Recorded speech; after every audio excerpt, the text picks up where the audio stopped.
All right, let's dive right in. Today we're tackling transcendentalism, and because you're a philosopher, you're in for a treat. We've got historical stuff, philosophical arguments, even some juicy biographical bits. Yeah, what's really cool is Transcendentalism wasn't just, poets writing about pretty flowers. This was a major philosophical shift happening in America in the early 1800s. These guys, they were dealing with huge questions about truth, intuition, how we even experience the world.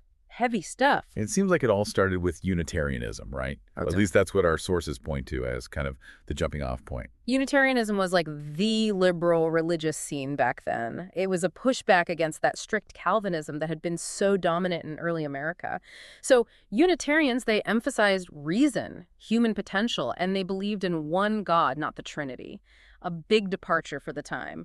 And they tried to blend like Locke's empiricism with Christianity. So they were trying to find some middle ground between faith and reason, much like a lot of philosophers have tried to do over the centuries. Exactly.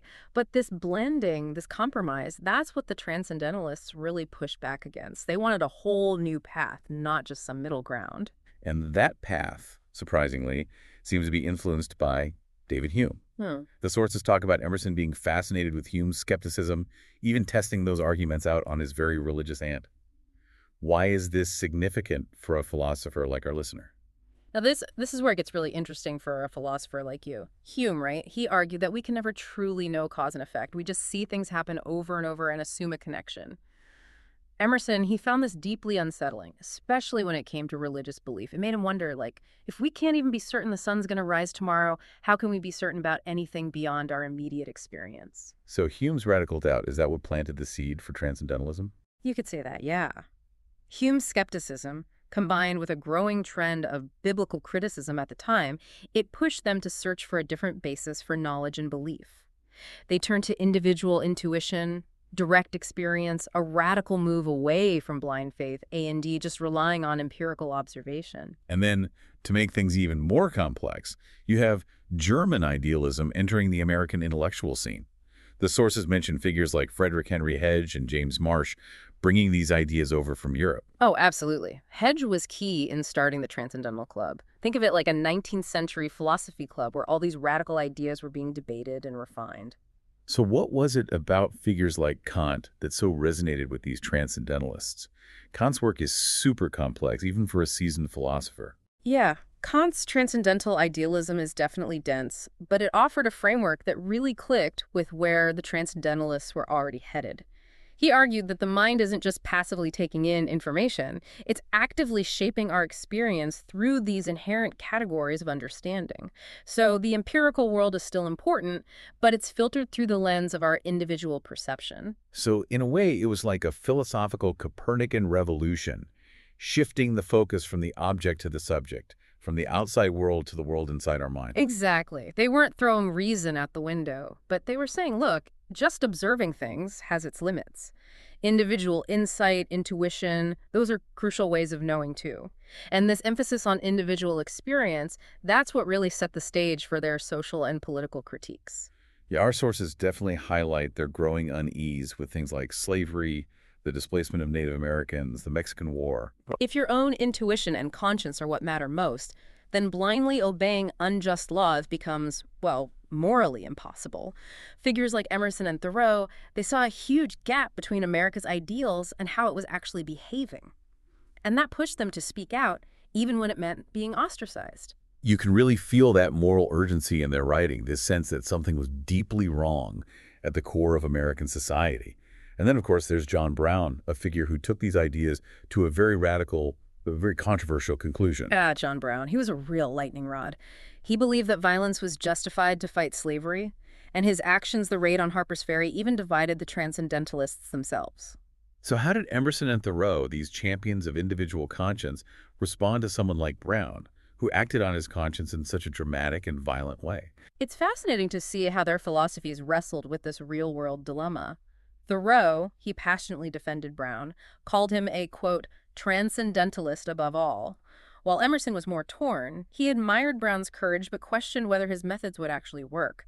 It's this tension between ideals and action, between personal conscience and all the complexities of society, that makes transcendentalism so relevant even now. It's definitely more than just pretty poems about nature. It's a philosophy that grapples with these fundamental questions of how we should live in a world full of injustice and moral gray areas. Absolutely. And that's what makes it so compelling, especially for a philosopher like you. These weren't just ivory tower intellectuals. They were trying to figure out how to live ethically in a world that often seemed to reward just going along with things and staying silent when you see injustice. And their engagement with German idealism, that's particularly interesting for a philosopher. They saw in Kant, and even guys like Coleridge and Schelling, a way to say the human mind is powerful, but without needing all that traditional religious dogma. It's like they were trying to bridge this gap between reason and intuition, the material world and like the spiritual realm. Classic philosophical struggle, right? Oh, absolutely. And philosophers are still wrestling with that today.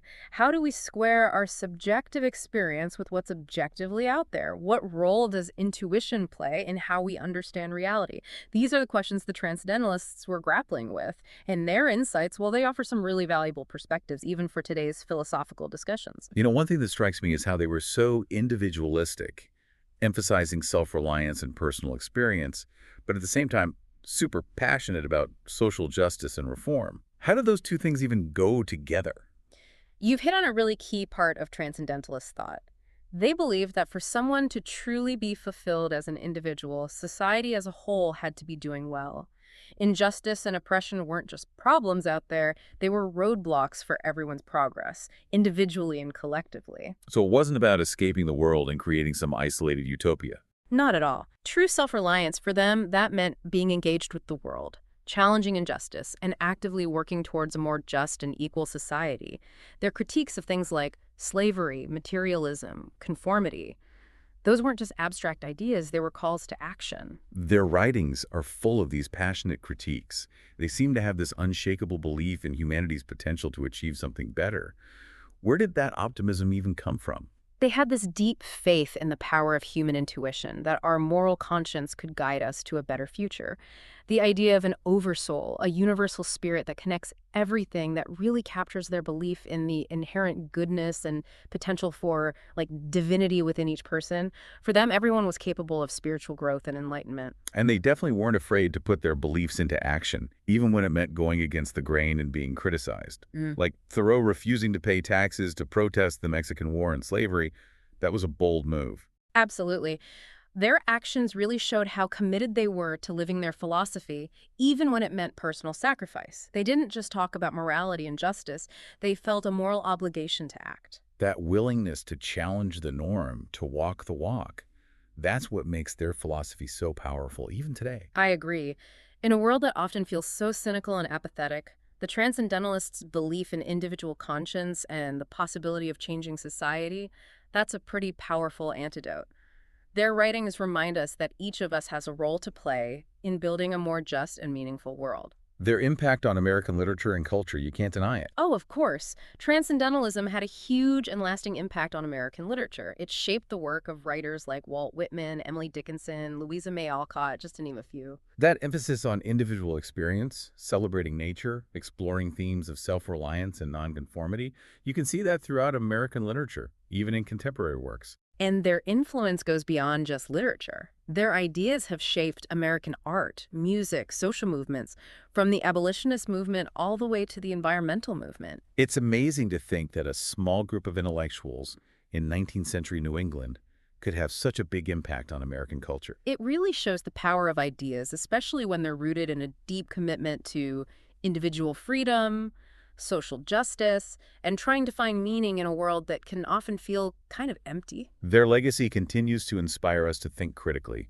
to fight against injustice, and to live lives that are both authentic and purposeful. Absolutely. The Transcendentalists' message is as relevant today as it was almost 200 years ago. I'm really curious about their views on nature's role in shaping our thoughts and experiences. It pops up a lot in their work. Nature was a core part of their thinking. They saw it not just as beautiful and inspiring, but also as a way to connect with that oversoul they talked about so much. It was a manifestation of the divine. Emerson, he famously described himself as a, quote, transparent eyeball in nature, totally immersed in the experience. What do you think he meant by that? He was trying to describe that feeling of being completely absorbed, losing yourself in the wonder of nature. For Emerson, you didn't just observe nature, you experienced it. It was a source of deep spiritual insight and a way to feel renewed.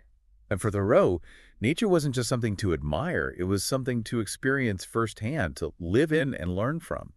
His time at Walden Pond really showed that. Exactly. His Walden experiment was like a philosophical test to see how far self-reliance could go and to explore a simpler, more authentic way of life. His writing is full of these amazing descriptions of nature, and he uses those descriptions to explore these deeper philosophical and ethical questions. It's interesting because for so many of us today, that direct connection to nature is kind of lost. We're caught up in technology, city life. We forget how important it is to spend time in the natural world. Mhm. Do you think the Transcendentalists have something to teach us about that? I think they have a lot to teach us. Their emphasis on nature's ability to heal and transform, well, it might be even more relevant today than it was back then. What would you say is the most important lesson we can learn from them about our relationship with nature? They remind us to slow down, pay attention to the world around us, and reconnect with nature. They understood that to truly be well, we need a harmonious relationship between ourselves and the natural world. We've talked about their philosophy, their activism, their love for nature. But what about their impact on religion? They weren't shy about criticizing traditional religious institutions. Yeah, that's another fascinating aspect of Transcendentalism. They challenge the usual doctrines and institutions, pushing for a more personal and experiential approach to spirituality. They weren't atheists, but they rejected the rigid dogma and hierarchies of organized religion. So they wanted a more individualistic, intuitive approach to spirituality. Exactly. They believed in a direct, intuitive connection to the divine, without needing priests or scriptures. They often use the term oversoul to describe this universal spirit that was present in everything. They saw Jesus not as a divine savior, but as a wise teacher, someone who showed what humans were truly capable of. This idea of a universal spirituality that anyone can access, regardless of what religion they belong to, that was pretty radical for the time. Totally. It challenged the religious norms and paved the way for new kinds of spiritual expression, and their emphasis on personal experience and intuition that had a huge influence on later religious movements, like Unitarian Universalism and New Thought. So their legacy goes beyond just philosophy and literature. Absolutely. Their ideas have influenced how we think about spirituality, about the individual's role in society, about our relationship with nature. We've covered a lot here.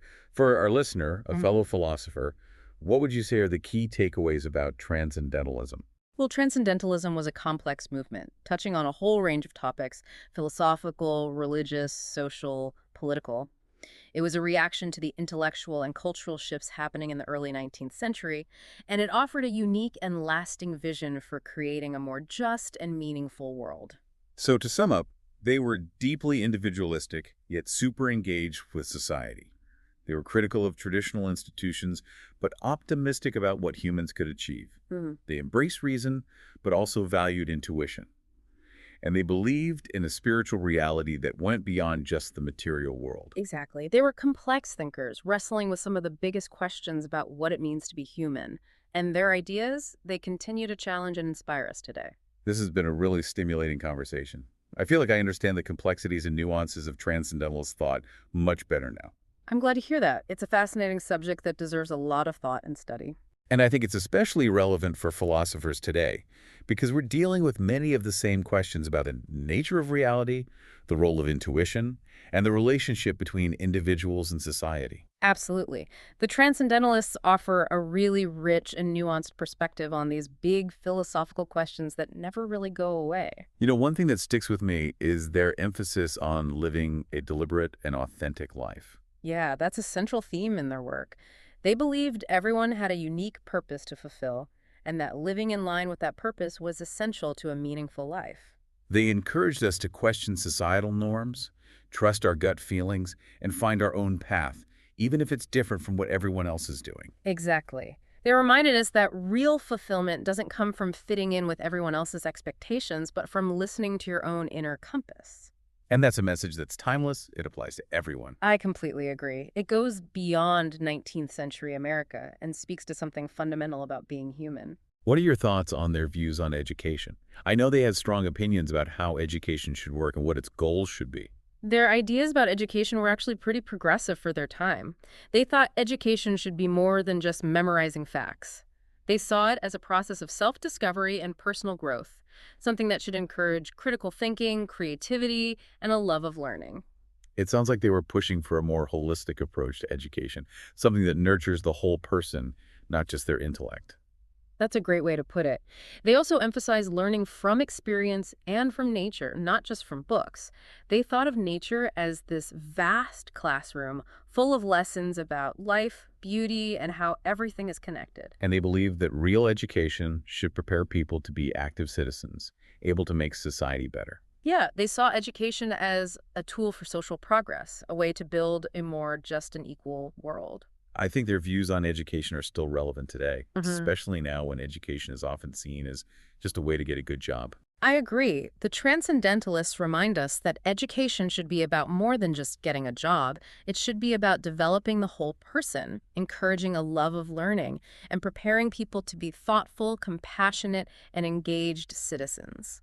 So we've explored their philosophy, their social and political views, their love of nature, their impact on religion, and their ideas about education. Do you think we've captured the essence of Transcendentalism? I think we've only just dipped our toes into this rich and complex intellectual tradition, but we have touched on some of the main themes, thinkers, and the historical context that shaped the movement. And hopefully we've piqued our listeners' curiosity to explore the writings of Emerson, Thoreau, Fuller, and the other Transcendentalists. Yes, there's nothing like reading their work directly to really appreciate how profound and beautiful their ideas were.